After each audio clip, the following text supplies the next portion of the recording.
century institutions. To cut the matter as short as possible, I will consider it at once in its application to such purposes as being most complicated will serve to exemplify the greatest force and variety of precautionary contrivance. Such are those which have suggested the idea of penitentiary houses, in which the objects of state custody, confinement, solitude, forced labor, and instruction were all of them to be kept in view. If all these objects can be accomplished together, of course with at least equal certainty and facility, may any lesser number of them. And that's just an interesting point here. Even though he thinks of the prison as just one potential market for this inspection principle, this surveillance idea, he also views it as sort of the ultimate test. Not because it's the easiest place to apply this principle to, but in fact because it's the hardest. Because presumably, unlike students who may actually be eager to learn, or workers who may be incentivized to work by their reward, etc., prisoners are most likely to be recalcitrant, to have be uncooperative in every possible way. And so in a way, this is an important point to keep in mind when we ask, why does the prison endure? Because it fails so much of the time. And it fails so much of the time even in Bentham's age. So how does it endure? Well, it endures in some ways because the ideas behind it may strike us as effective, even though when used against essentially criminals, they only work at best some of the time, because there's an understanding that that's maybe the hardest job and one that we're not confident can ever be fully accomplished. So the prison is not an ideal space for, in a sense, these new technologies of power, except insofar as it's the ideal place to demonstrate how robust and sort of versatile these techniques are. So think of the prison more as a kind of advertisement, possibly, from Bentham's point of view, for the virtues of this kind of surveillance technology of control. And so I want to turn, actually, using Bentham, to a second way in which to think about what makes a prison ideal. So one way was Bentham's notion of inspection and surveillance. But another one is the notion of health. And we saw last time how important John Howard's condemnation of the jail as a hotbed of disease was in leading to a consensus that something had to be done to replace the kind of jail scaffold system. Because after all, it was sort of the worst of both worlds, right? You kind of keep people in the jail till they get really sick, then maybe you bring them to that, hanging sermon where they can infect the upper orders of society who have come to watch that edifying spectacle. So it has to go from a health point of view. And here's Bentham, very intriguingly, and I'm going to come back to this, in some weeks when we talk about the health effects of mass incarceration, pointing out that the penitentiary, the prison as a site of control and inspection, could be many things. That is, he's trying to sell this as an idea for factories, for mental hospitals, for schools, and he's saying, prisons could be all those things. They might try to educate people, they might try to get people to work. And notice what he says about the hospital. While a penitentiary house may be a place of work, and to some degree ought to be designed as a place of safe custody and a place of labor, every such place must necessarily be, whether designed or not, a hospital, a place where sickness will be found at least, whether provision be or be not made for its relief. I will consider this plan in its application to these three distinguishable purposes. And he goes on to make the case that this inspection house is a perfect way to keep prisoners from infecting each other, because you'll be able to see if they're getting into contact with each other. You'll also be able to observe the course of their disease. So if they are sick, you'll be able to see if they're getting better or they're getting worse, right? But what I want to use this for here is to highlight that health, above these other concerns about labor and education, loomed very large, and that is very much the contribution of John Howard. You can just tell here that Bentham has read Howard and that he's reflecting on these concerns. And here's indeed a publication from a few years after Howard describing another ideal kind of prison and explicitly drawing on Howard's ideas, an English physician named J.M. Good, who writes in his dissertation on the diseases of prisons and workhouses. Prisons and courthouses should be built on the brow of a hill so that fresh breezes could blow over it. Within institution, if there was any room allotted for common intercourse, it should be large and lofty. The night rooms, the latrines, should not be crowded, and a bedstead should be allocated to each individual. Great advantages to health result from private and solitary cells. So here's essentially a medical image of what an ideal prison is, and indeed, we have a fairly exacting image of it because there was actually a prison built to one of Howard's own designs. It was a prison built at a site in England called Cold Bath Fields, a wonderful name for a prison site. And what you can see in the middle here is the original prison that Howard designed. And what I want you to notice about it is that it's a classic kind of neoclassical building that is lots of clean lines, designed, as the physician had just noted in the earlier slide, to let lots of air in. This is in fact sitting on a hillside. This is a building designed basically for airflow and for hygiene. Every room is going to be uniform in size. You can just tell from the outside even the way it's designed. There'll be airflow back and forth because there's windows on each side. There'll be a hallway in the middle allowing inspection and cleanliness to go on through it. Other parts of this prison were built later, actually, that begin to look a little bit more like a panopticon too, but those were actually added after Howard's time. So what were the limits? So we have these ideals of surveillance and inspection on the one hand, hygiene and cleanliness and order on the other. What were the limits to realizing those ideals? How do you reach those? How do you actually create prisons that achieve those goals, and what are the limits to those? And one of the most important global sites for the formation of an answer to that question, what should the prison actually do to achieve those goals, was in the northeastern United States, where state legislatures, first in Philadelphia and later in New York, it built or enacted funding for and authorized the construction of model prisons that were intended not just to improve imprisonment in those states, but in many ways to serve as global competitors in a global market for the right way to achieve these ideals being espoused by prison reformers. And one thing that Foucault points out in Discipline and Punish, and it's such an important point to remember, is that to our eyes, looking years later, centuries later, on these two models, and we'll talk about them in a little bit more depth, we're struck by many of the similarities. They both sort of lean toward both the Benthamite and the Howardian ideal of surveillance and open lines of sight and rational planning to let light in, to let air in, to make it easy to clean, to make it easy to inspect. These look very similar. There are important differences between them. The Philadelphia model, as we'll see, was called the silent system, and and that's the one that's described for you in Dickens' reading, chapter 7 from American Notes, which I asked you to read for today. People were kept in absolute isolation, both day and night, in order to achieve strike the term silent, which crept into, actually, it's New York's system that's described as silent. So actually, that mistake corrupts a couple of these slides, and I'll correct them before they go up. But the Philadelphia system was about solitude. Silence was the effect, but it didn't have to be the rule because people were actually encased in very isolated, very thick concrete cells, as we'll see in a moment. New York, which was known as the congregate system because people worked during the day together in congregate, was also known as the silent system, though, because the rule was that you could not speak ever, whether during the labor or other times when you were together, as in this scene where people are being marched back to their cells. And then you were alone at night in solitude in your cell. So the main difference between the two systems was Philadelphia, you were isolated all the time, and you don't see anybody except maybe the guards. in the New York system, you saw other prisoners and worked with them during the day, but were separated at night. So let me start with the Philadelphia system. And it's a very interesting story, which I'll only have time to touch on, but I've put up some of the websites where you can read more about this. The Philadelphia Society for Alleviating the Miseries of Public Prisons was a very important, what we would call today an NGO or a civil society organization that emerged in Philadelphia during the Revolutionary period, and which, as its name suggests, was sort of mobilized by humanitarian outrage, very similar to Howard's, at the conditions in the jails in Philadelphia, including the Walnut Street Jail, which had been built in the 18th century in some ways to address the needs and the problems that Howard had pointed out, and it was a more modern, aerated building. But because Philadelphia kept growing so much in this period, it was terribly overcrowded. And by the time folks like Benjamin Rush and Benjamin Franklin got together in this Philadelphia Society, and that began basically in the 1780s, it took them 30 years to convince the legislature to actually enact their idea.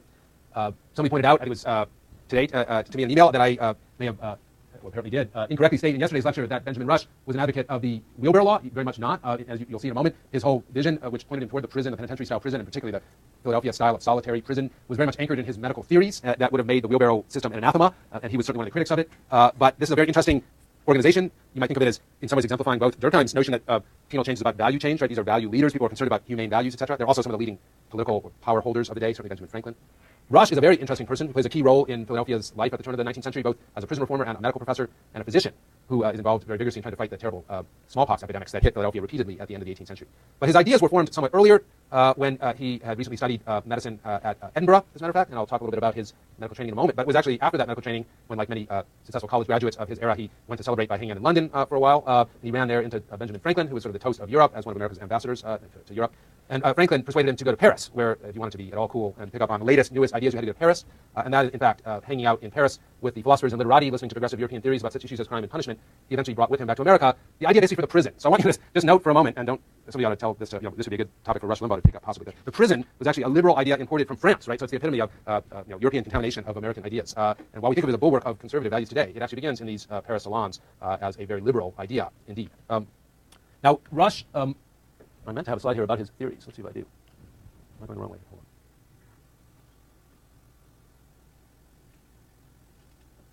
I think I've left it out. He had clearly read Howard, and he was very concerned with the diseases affecting prisoners. But he was also very influenced by the dominant psychological theories of his time. And I think you'll see how this ties into his ideas about the prison.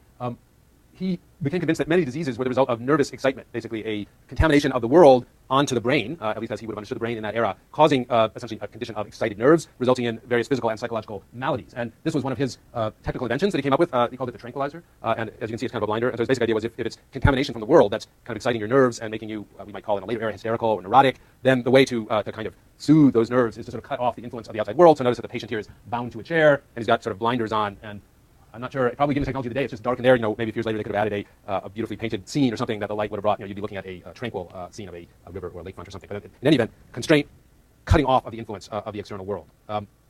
Now, the Philadelphia Society, as I said, was particularly concerned with the conditions of the Walnut Street Jail, which is right at the center of Philadelphia. So these kinds of politically influential people like Franklin and Rush would have seen it every day as they walked to and fro. As this quote from an interesting article in the Smithsonian magazine on the history of Eastern State Penitentiary puts it, they saw the jail as a kind of advertisement for all the things that were wrong in Philadelphia and that it did not seem to be solving. And so their solution, which, as I said, took them 30 years to get built, was the Eastern State Penitentiary. And that's a picture of it from the outside, obviously taken in the 1920s. It's actually a negative for dramatic effect. An interesting sidelight on the history of this museum. It's actually, this prison now exists today as a museum. I don't know how many of you has anyone actually visited Eastern State Penitentiary?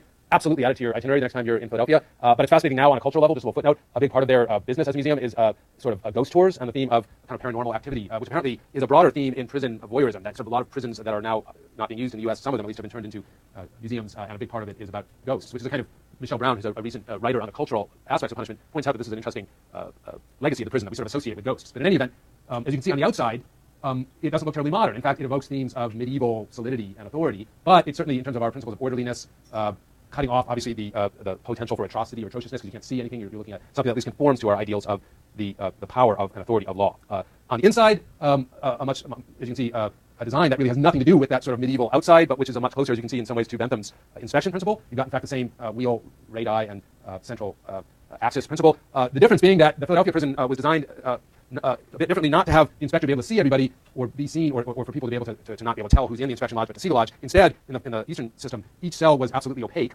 or may have had a yard that was on the ground floor but cut off to any lateral views, just light would come in, which meant that you couldn't see anybody or do anything, and therefore, in a sense, you didn't need the panoptic kind of surveillance, but you can see the same principle, perhaps here not to achieve surveillance, but instead to achieve ease of the guards moving through it, and also hygiene, cleanliness, and kind of order maintenance within. This is a very, compared to the image of the jail as a squalid place, this is a place of order. Here's another view of it. I'm sorry, a little overly pixelated there at that level. Here's another architectural drawing. This was actually done later in the 19th century when some newer structures had been added, sort of infilling to try to deal with the inevitably increasing population pressures. You can see the original design. These are the older parts of it. Each cell fairly large. The work for the ones on the ground floor, they had a little yard where they could do crafts, for instance. The upper ones were smaller and had no yards, but originally each prisoner had two of them, and one would be your bedroom and one would be the work space. And the basic idea was you would do craft work like shoemaking, sewing if you were a woman, or other kinds of individual craft work in your penal space, but no contact with others at all. And in the time you weren't working, you basically had the opportunity to read the Bible, and that was basically it. You were not allowed visitors, except for clergymen who would come to see you, as well as guards of that era. Now, we know a lot about this prison and the New York prison because they were visited and written about by a lot of people, and two of the 19th century's greatest European writers actually visit these prisons and write details about them. Charles Dickens, in the American Notes, probably the English language's greatest novelist of the 19th century and a great observer of modern social life, both in England, of course, his native home, but in the United States as a tourist in 1842 is when he published it. Alexis de Tocqueville, who as a young nobleman was sent by the French government, along with a colleague, Gustave de Beaumont, to visit American prisons to see what the French could learn about how to develop their own prisons. So as a result of their visits, we have remarkable empirical documents. And I really wish I could have you read de Tocqueville as well. I had to read Dickens. In some ways, he's more fun to read, and you're getting the kind of descriptive power that he brings to his amazing stories and novels here applied to the prison, and that's remarkable. But in addition to taking advantage of these descriptions in a moment, I want to just stop to note that the very production of these texts, the American Notes, the penitentiary, the circulation of them, the importance of the writers that in fact are doing this, these documentations of the prison, is a real testament to the importance of these models, right? They're attracting the sort of modern world's most effective storytellers because they are the big story of that era. And it tells us a lot, I think, about how important cultural and political leaders at the end of the 18th century in both Europe and the United States thought of the prison as a project, as an experiment. So this is actually, strike that, it's not the silent system he's talking about, it's the Philadelphia isolation system, the Eastern State Penitentiary. He describes it as a rigid, strict system of solitary confinement. And as you know from reading this chapter, he is a very big critic of it. And indeed, the words he uses are remarkable to our ears today, especially because we've just been studying the end of the death penalty and its long tale of debate about abolition. And here you see him essentially flinging the death penalty back in the face of supporters of this new prison, and in a sense arguing that it's worse. I believe that very few men are capable of estimating the immense amount of torture and agony which this dreadful punishment, prolonged for years, inflicts upon the sufferers. And in guessing at it myself and in reasoning from what I've seen written upon their faces and what to my certain knowledge they feel within, I am only the more convinced that there is a depth of terrible endurance in which none but the sufferers themselves can fathom, and which no man has a right to inflict upon his fellow creature. I solemnly declare that with no rewards or honors could I walk a happy man beneath the open sky by day, or lie me down upon my bed at night, with the consciousness that one human creature, for any length of time, no matter what, lay suffering this unknown punishment in his silent cell, and I the cause, or I consenting to it in the least degree. So this is a really remarkable kind of statement, given the aspirations for the prison to sort of solve the humanitarian problems of hangings, because here's Dickens, who certainly knows his way around hangings, basically saying there's nothing more terrible than this, at least this form of imprisonment. But he gives us a very, notwithstanding his strong adverse reaction to it, he gives us a very good description just physically of how it operates. He says, standing at the central point and looking down these dreary passages, the dull repose and quiet that prevails is awful. Occasionally there is a drowsy sound from some lone weaver's shuttle or shoemaker's last, but it is stifled by the thick walls and heavy dungeon door, and only serves to make the general stillness more profound. So here's some more pictures, again, not the silent system, sorry about that. Here's how cell block 9 looked in 1879. That was one of the infill ones, but it was built to look like the other one, so it gives you a little bit of a flavor for how these cells would have looked when they weren't in ruins. Again, the architecture here guarantees silence, so these are a remarkably thick prison. One of the things that's interesting, at the time it's constructed and finished in 1829, it begins in 1821. I went over too fast the slide about the architect John Haviland, but have a look at it when you get a chance. He actually also had read his Howard and was very influenced by concerns about disease. This was the most expensive building constructed in America at that date in 1829. So I'm not sure, already some major edifices had been built in Washington, D.C. I guess at least the White House at least once, because the British burned it down in 1812, as President Obama reminded Prime Minister David Cameron the other day. So we're talking about the Capitol. The White House had already been built. This prison was more expensive than that, and that's actually one of the problems with this model. It was a very ambitious model and a very expensive one. Look at all the concrete it would have taken. It also was a very exacting one. In order to, again, exact this idea that you would somehow prevent any corruption by one criminal of another, without the surveillance system that Bentham described, you would have to guarantee not only that the person's going to be buried in a catacomb-like cell where they can't hear or communicate with other prisoners, but they're not even going to see other prisoners on their way in or out. And this was actually this kind of terrifying-looking image. You can begin to see why ghost tours, are popular in a place like this. The prisoner would literally be brought in. Dickens, perhaps with a certain amount of poetic license here, describes it as a black hood. And of course, he's invoking the hanging ritual, but he's got that wrong too, because you'll recall the mask that they pulled over at Tyburn was a white one, so it would have actually been very close to this, except no eye holes. But the point is, as you were walked down the hall, even the guards would not know who you were, and that was a very important part of the ideal of the Philadelphia system.